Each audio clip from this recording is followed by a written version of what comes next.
5 warga negara Indonesia ditembak aparat Malaysia, bahkan 1 diantaranya meninggal dunia. Aparat Malaysia berdalih WNI tersebut hendak keluar dari Malaysia melalui jalur ilegal. Benarkah demikian? Untuk membahasnya sudah terhubung bersama kami mantan diplomat Hamid Awaludin. Selamat malam Pak Hamid. Malam. Ya, Pak Hamid, tadi kalau kita lihat dari kasus ini atau insiden yang terjadi ini ada sejumlah kejanggalan begitu, termasuk salah satunya yang diungkap oleh legislator Komisi 1 DPR, ya ada yang tak percaya bahwa 5 WNI yang ditembak aparat Malaysia ini melakukan perlawanan dengan menabrakkan kapal ke petugas. Nah, pertanyaan saya, ini masuk akal nggak sih? Tidak masuk akal, karena kalau Anda lihat perahu atau kapal yang digunakan oleh PMI kita itu, pekerja migran kita itu kan kapal perahu kayu dengan kekuatan mesin, kecepatan mesin berapa. Sementara yang digunakan oleh petugas Malaysia itu kan kecepatan kapalnya itu adalah kapal non kayu dengan kecepatan tinggi. Kalau dia ditabrak kemudian takut, tentu dia cepat lari kan. Jadi menurut saya itu hal yang tidak masuk akal. Yang terjadi sesungguhnya ini adalah apa yang disebut excessive power. Penggunaan power yang melampaui batas dan melampaui batas toleransi. Excessive power yang terjadi ini. Kalau alasan itu sangat tidak masuk akal. Baik. Ya, walaupun pekerja migran Indonesia ini statusnya adalah undocumented workers gitu ya, atau non-prosedural. Tunggu dulu. Ya, ini yang saya mau clearkan ya. Bagaimana dia mau mengetahui undocumented pada saat itu kalau dia tidak berusaha mengetahui apa betul orang yang di dalam itu undocumented. Itu dulu masalahnya kan. Ya. Jangan-jangan hanya asumsi yang dipakai karena stigma seperti kata narasumber sebelumnya. Stigma semua orang yang masuk kategori pekerja migran Indonesia itu adalah ilegal. Itu asumsi yang betul-betul prejudis. Ya, sangat tidak boleh ditolerir oleh hukum apapun. Tidak bisa itu dipakai asumsi untuk menghukum. Ini kan kekerasan yang terjadi. Non-prosedural, apakah membenarkan sesuatu yang dianggap bisa mengarah kepada pelanggaran HAM begitu? Tidak bisa, tidak bisa. Setiap sistem hukum, termasuk sistem hukum Malaysia, punya prosedur kan? Punya prosedur. Tidak boleh ada petugas yang mengambil tindakan sepihak. Sekarang, mungkin saja ke depannya membangun alibi bahwa terjadi penggunaan kekerasan karena self defense. Tadi saya dengar Pak TB Hasanuddin mengulas bahwa mereka bawa parang dan sebagainya. Di dalam prinsip hukum internasional memang boleh menggunakan self defense dengan penggunaan kekerasan dengan self defense, pembelaan diri. Ada kriterianya itu. Menggunakan kekerasan dengan dalih pembelaan diri.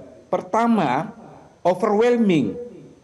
Apakah orang yang ada di kapal yang dari Indonesia itu melakukan tindakan pertama terhadap petugas Malaysia dan tindakannya itu overwhelming, sangat besar.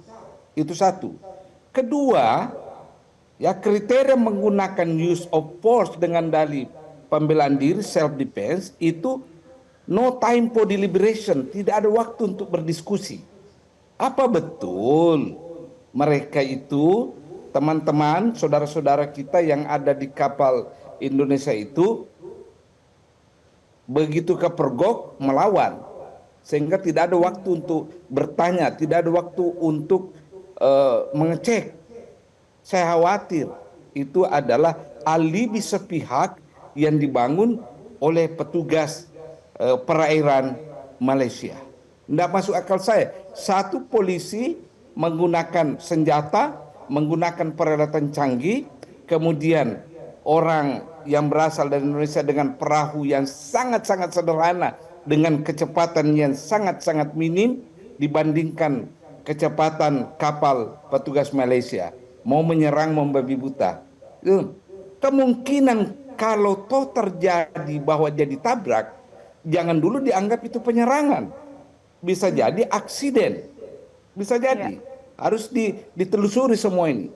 Baik. Yang Baik. pasti jangan pernah mempercayai dulu alibi yang dibangun oleh petugas perairan Malaysia.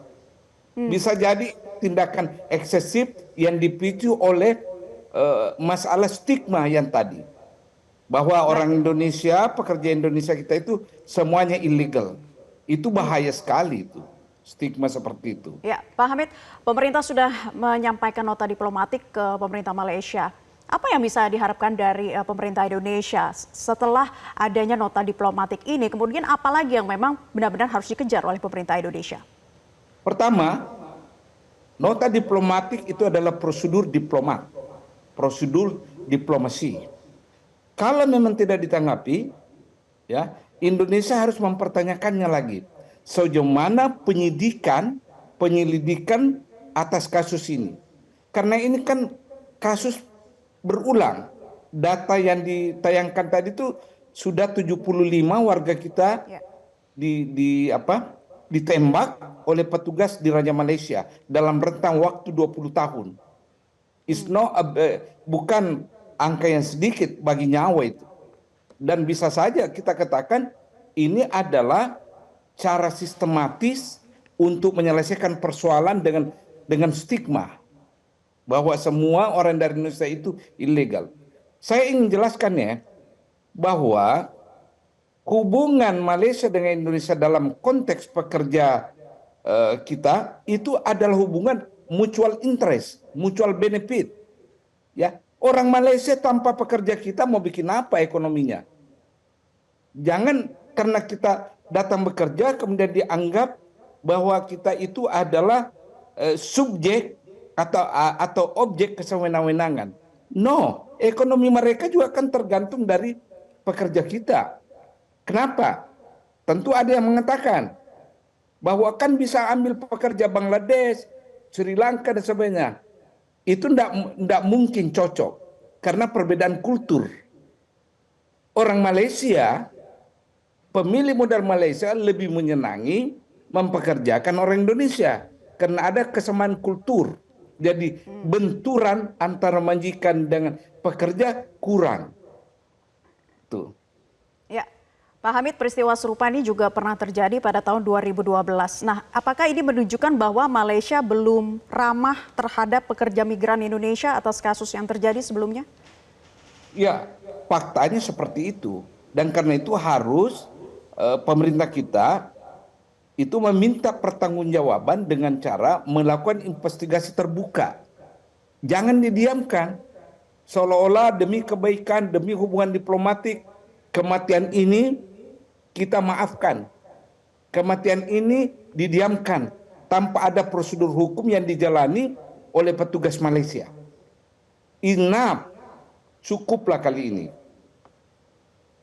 Investigasi terbuka dan harus transparan. Nah, kira-kira kalau berkaitan dengan hal itu tuh butuh waktu berapa lama dan apa saja hal-hal yang memang benar-benar harus dikejar agar peristiwa serupa tidak terjadi. Bahkan ini bisa menjadi momentum untuk bisa mengusut kasus-kasus sebelumnya, Pak Hamid.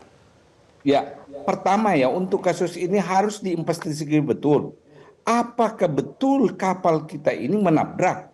Di mana alasan itu menurut saya tidak masuk akal.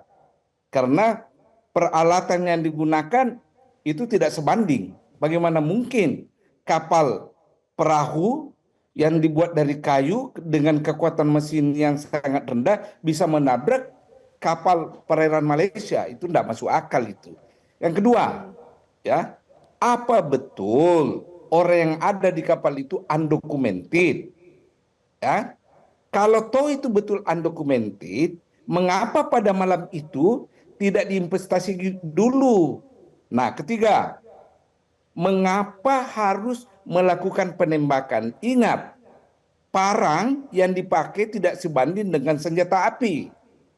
Dalam hukum pidana kan ada jelas itu. Dan apa betul dia menyerang?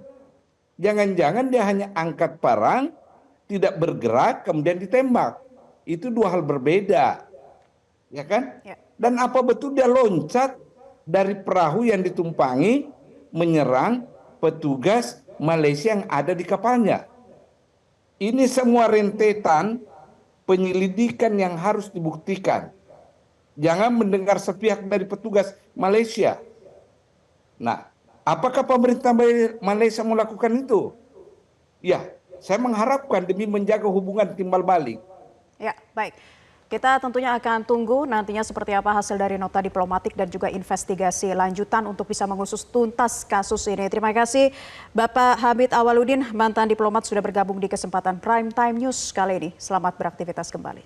Jelajahi cara baru mendapatkan informasi. Download Metro TV Extend sekarang.